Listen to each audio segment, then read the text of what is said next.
আসসালামু আলাইকুম রহমতুল্লাহি ওয়া বারাকাতুহু। আজকে আমরা কোরআনের শব্দাবলী এই বইয়ের 261 থেকে 280 পর্যন্ত এই শব্দগুলো ইনশাল্লাহ শিখবো। আমরা প্রত্যেকটা শব্দের অধীনে একটা করে কোরআনের আয়াত শিখবো, যাতে করে এই শব্দগুলো আমরা খুব সহজেই শিখতে পারি।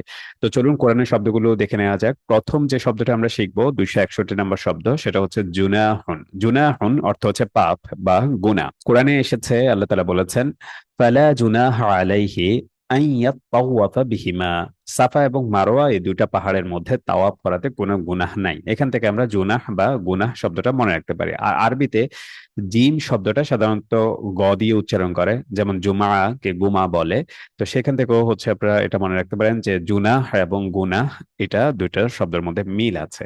তারপরে শব্দটা হচ্ছে লিসান। লিসান শব্দের বহুবচন হচ্ছে আলসিনাতু। এটার অর্থ হচ্ছে ভাষা বা জিহ্বা। কোরআনে এসেছে ওয়াহাযা লিসানুন আরাবিয়্যুম মুবিন, এবং এটা কোরআন, এই কোরআন হচ্ছে সুস্পষ্ট আরবি ভাষা। এখান থেকে আমরা লিসান শব্দটা মনে রাখতে পারি। তারপরে শব্দটা হচ্ছে মাকান। মাকান অর্থ হচ্ছে স্থান, মর্যাদা, অবস্থান। কোরআনে এসেছে ওয়ারাফা'নাহু মাকানান আলিয়ান, আর আমি তাকে সুউচ্চ স্থানে উন্নীত করেছিলাম। এখান থেকে আমরা মাকান শব্দের অর্থ স্থান, এই শব্দটা মনে রাখতে পারি।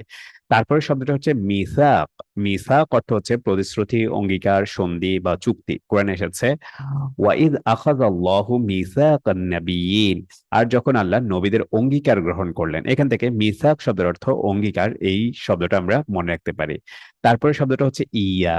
আমরা প্রতিদিন নামাজের মধ্যে পড়ি ইয়াকা না'বুদু ওয়া ইয়াকা নাস্তাঈন, কেবল আমরা আপনার ইবাদত করি এবং কেবল আপনার নিকট সাহায্য চাই। এখান থেকে আমরা ইয়া অর্থ হচ্ছে কেবল, এটা মনে রাখতে পারি।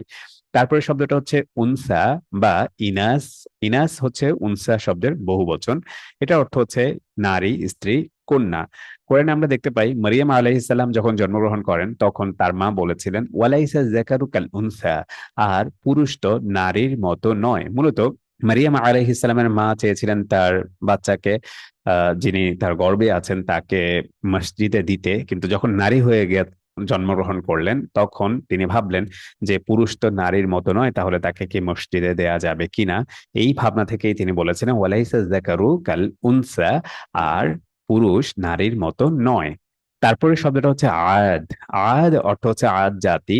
কোরআনে এসেছে কাযযাবাত আদুল মুরসালিন, অর্থ হচ্ছে আর আদ জাতি রাসূলকে প্রত্যাখ্যান করেছিল। এখান থেকে আমরা আদ শব্দটা মনে রাখতে পারি।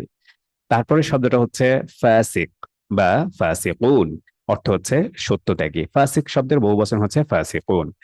কোরআনে এসেছে ওয়া ইন্না কাসীরাম মিনান নাসি লাফাসিকুন, নিশ্চয়ই মানুষদের মধ্যে অধিকাংশই হচ্ছে ফাসিক বা সত্যত্যাগী। তারপরে শব্দটা হচ্ছে লিকা। লিকা শব্দের অর্থ হচ্ছে সাক্ষাৎ। কোরআনে এসেছে কদ খাসিরাল্লাযীনা কাযাবু বিলিকাইল্লাহ, তারাই ক্ষতিগ্রস্ত হয়েছে যারা আল্লাহর সাক্ষাৎকে অস্বীকার করেছে। তারপরে শব্দটা হচ্ছে মুসলিম এবং মুসলিমুন। মুসলিম শব্দের বহুবচন হচ্ছে মুসলিমুন, আর এই একই শব্দের স্ত্রীবাচক হচ্ছে মুসলিমাতুন। এই মুসলিমাতুন শব্দের বহুবচন হচ্ছে মুসলিমাত। চারটা শব্দের অর্থই হচ্ছে আত্মসমর্পণকারী বা মুসলিম। কোরআনে এসেছে ওয়ানাহনু লাহু মুসলিমুন, আর আমরা তার জন্য আত্মসমর্পণকারী বা মুসলিম। এখান থেকে আমরা মুসলিম, মুসলিমাত, মুসলিমুন, মুসলিমিন, এই সকল শব্দ মনে রাখতে পারি। তারপরের শব্দটা হচ্ছে তোয়াম বা তয়মুন, অর্থ হচ্ছে খাবার। কোরআনে এসেছে সূরা মাউনে, আমরা যেটা প্রতিদিন নামাজের মধ্যে পড়ি, ওয়ালা ইয়াহুদ্দু আলা তোয়ামিল মিসকিন, আর ক্ষতিগ্রস্ত ব্যক্তিরা বা অসৎ ব্যক্তিরা মিসকিনকে খাদ্য দিতে উৎসাহিত করে না। এখান থেকে আমরা তোয়াম অর্থ হচ্ছে খাদ্য, এটা মনে রাখতে পারি। তারপরে শব্দটা হচ্ছে ওয়াহিদুন বা ওয়াহিদা, অর্থ হচ্ছে এক বা প্রত্যেক। কোরআনে এসেছে ওয়া ইলাহুনা ওয়া ইলাহুকুম ওয়াহিদ, আমাদের ইলাহ এবং তোমাদের ইলাহ একজনই। এখান থেকে আমরা ওয়াহিদুন অর্থ এক, এটা মনে রাখতে পারি। তারপরে শব্দটা হচ্ছে ওয়াকিল, অর্থ হচ্ছে অভিভাবক বা ভরসা স্থল। কোরআনে এসেছে ওয়াকাফা বিল্লাহি ওয়াকিলা, আর অভিভাবক হিসাবে আল্লাহ যথেষ্ট। এখান থেকে আমরা ওয়াকিল শব্দের অর্থ হচ্ছে অভিভাবক, এটা মনে রাখতে পারি।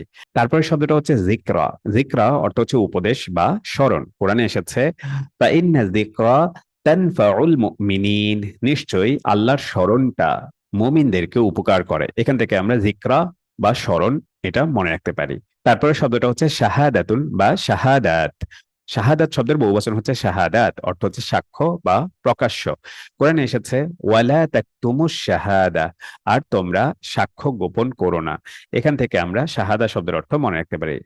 তারপর শব্দটা হচ্ছে ফুলকা। ফুলকা অর্থ হচ্ছে নৌকা বা নৌযান বা জাহাজ। কোরআনে এসেছে ওয়াসাখখারা লাকুমুল ফুলকা, আর তিনি নৌযানকে তোমাদের অধীন করেছেন। এখান থেকে আমরা ফুলকা অর্থ নৌযান বা নৌকা বা জাহাজ মনে রাখতে পারি। পরবর্তী শব্দটা হচ্ছে হাইয়ুন। হাইয়ুন শব্দের বহুবচন হচ্ছে আহিয়াউন, অর্থ হচ্ছে জীবন্ত বা চিরঞ্জীব। কোরআনে এসেছে ওয়ায়ুখরিজুল মাইতা মিনাল হাই, আর তিনি জীবন থেকে মৃতকে বের করেন, অর্থাৎ জীবিত ব্যক্তি থেকে মৃত করেন।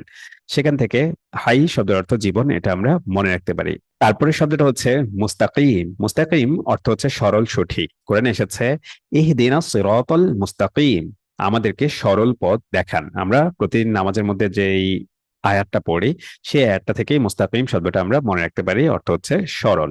তারপরে শব্দটা হচ্ছে করনিন বা করুন, অর্থ হচ্ছে মানব গোষ্ঠী। করনুন শব্দের বহুবচন হচ্ছে করুন, অর্থ হচ্ছে জাতি বা মানব গোষ্ঠী। কোরআনে এসেছে ওয়ালাকাদ আহলাকনাল কুরুনা মিন ক্বাবলিকুম, তোমাদের পূর্বে অনেক জাতিকে আমরা ধ্বংস করেছি। এখান থেকে আমরা করুন বা কর্নুন অর্থ জাতি, এটা মনে রাখতে পারি। এই ছিল আমাদের 20টা শব্দ। যদি এই 20টা শব্দের প্রত্যেকটার অধীনে একটা করে আয়াত আমরা শিখে ফেলতে পারি, তাহলে এই 20টা শব্দ খুব সহজেই আমরা শিখে ফেলতে পারবো। আর এই ধরনের কোরআনের সকল শব্দের অধীনে একটা করে আয়াত শিখতে চাইলে আমাদের ইউটিউব চ্যানেলটা ঘুরে আসুন এবং সেখানে অন্যান্য ভিডিওগুলো দেখুন। ইনশাআল্লাহ কোরআনের সকল শব্দ আপনি খুব সহজেই শিখে ফেলতে পারবেন। আজকে এখানেই রাখি। আসসালামু আলাইকুম রহমতুল্লাহি ওয়া বারাকাতুহু।